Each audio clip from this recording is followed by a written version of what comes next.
Okay, now I'm going to introduce another numerical method.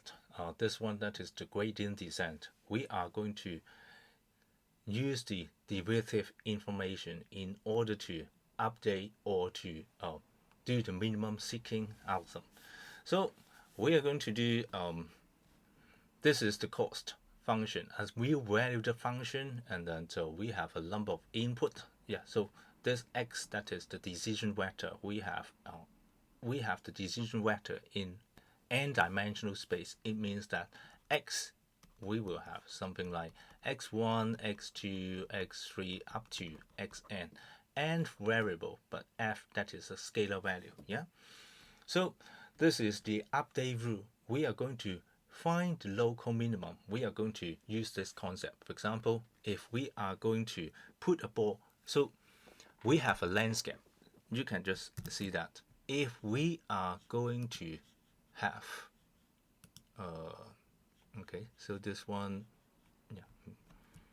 So if we are going to put a ball right here, according to the gravity, it will just go to the lowest point. If we are going to put a ball right here, it will go to the lowest point right here. If the momentum is large enough, it may be have a chance we are going to go to this point. Yeah.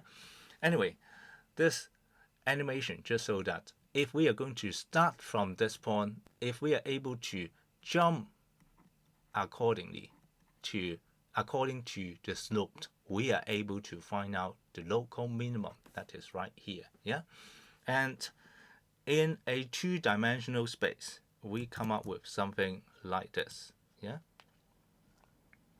so we have a bump in between, and then so this is the landscape. The landscape, that is the cost f of x, and then so we start from this point according to the update rule.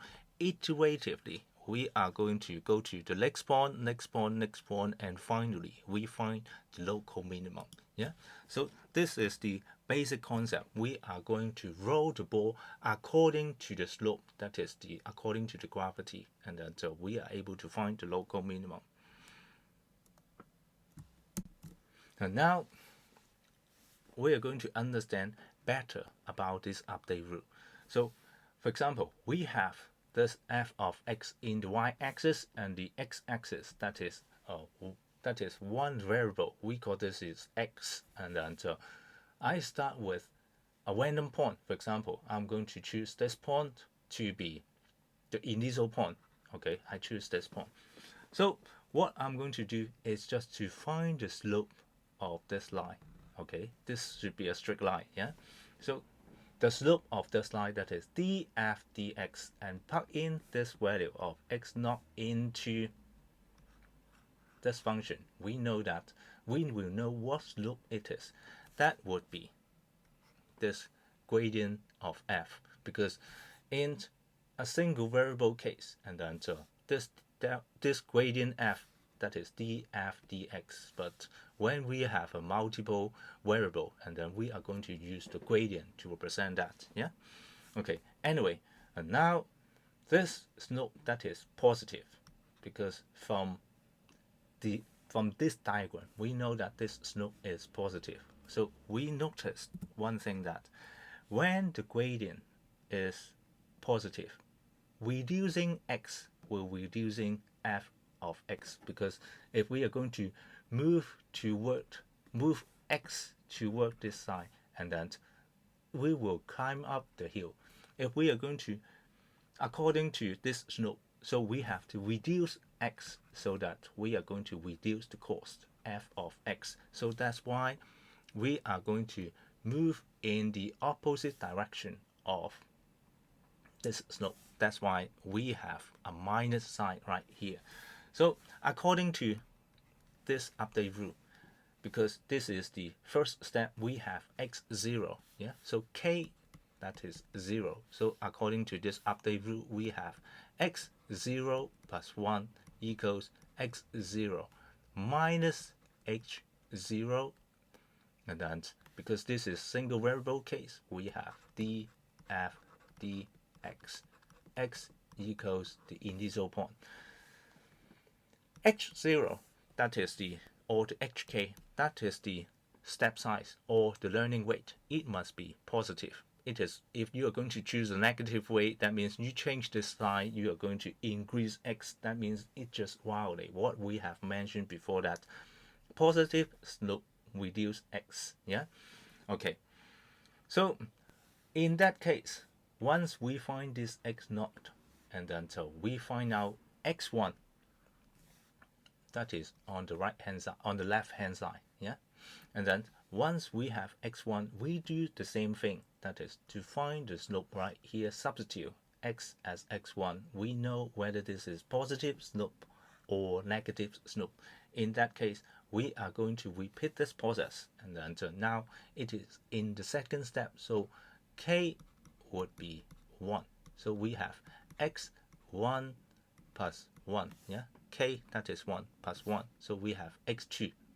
That is x2 equals x1 minus h1 df dx, x equals x1. That means we move this point into the x1 point, and then now we are going to, according to this slope, we are going to move this point to x2. That is given right here.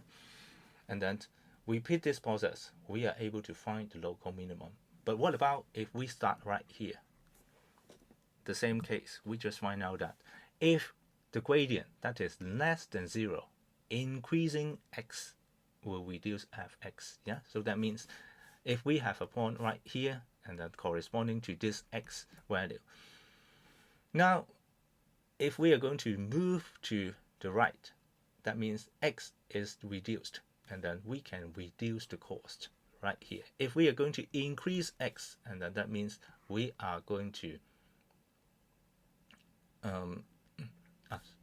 what I mean, that is in this direction, that is increase x. In this direction, that is to reduce x, and then reduce x, it will increase the cost.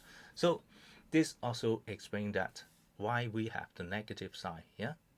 Okay.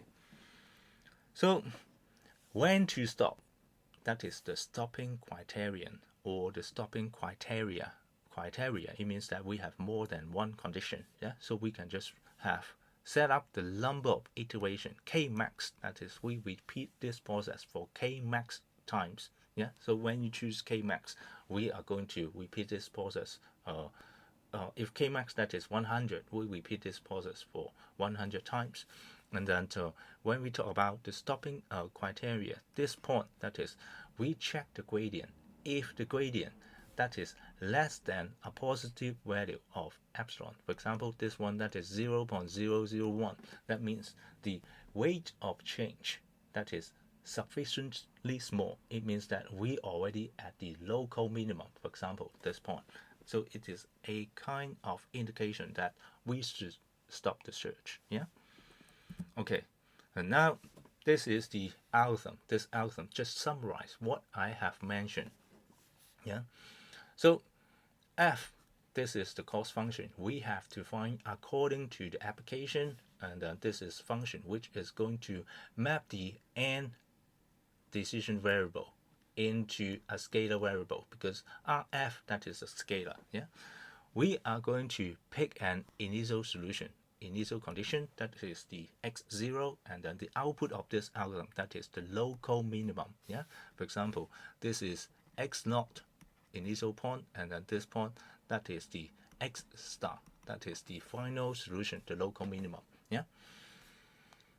What I mean the local minimum, it may not be the analytical solution of the local minimum. Yeah, that is the best solution we find. Yeah, and then we set the counter k, that is start with 0. That means this point, that is from to indicate that is the first iteration, and that if the stopping criteria as well as the k less than max, and then so we are going to update xk plus 1. That means we are going to start from this point, jump to this point, iteration 1, iteration 2, iteration 3, and so on. So we are going to increase k by 1, so that we are going to jump from one point to one point. Each time we are going to check the stopping criteria. Although I put n right here, actually it is up to you. If you do not want to check the gradient, you just want to repeat this process for k max time, and then you can just remove this one. Yeah, or you are going to set k max to be infinity. You are going to repeat this process until the gradient less than something. You can just simply remove this one as well. So after you just repeat this process, and then until the stopping criterion is met, and then the last solution you find that is the best solution, you just take it as the local minimum. Find it for this cost function f of x. Yeah. Now again, this algorithm is sensitive to the initial condition. If you are going to start with this point to be x naught, and then iteration by iteration you find this point. If you start from this point, and then you will roll to this one. Yeah. So this one, according to this figure, this is local minimum, this is the global minimum. That means there's no guarantee that you can find the global minimum. Yeah.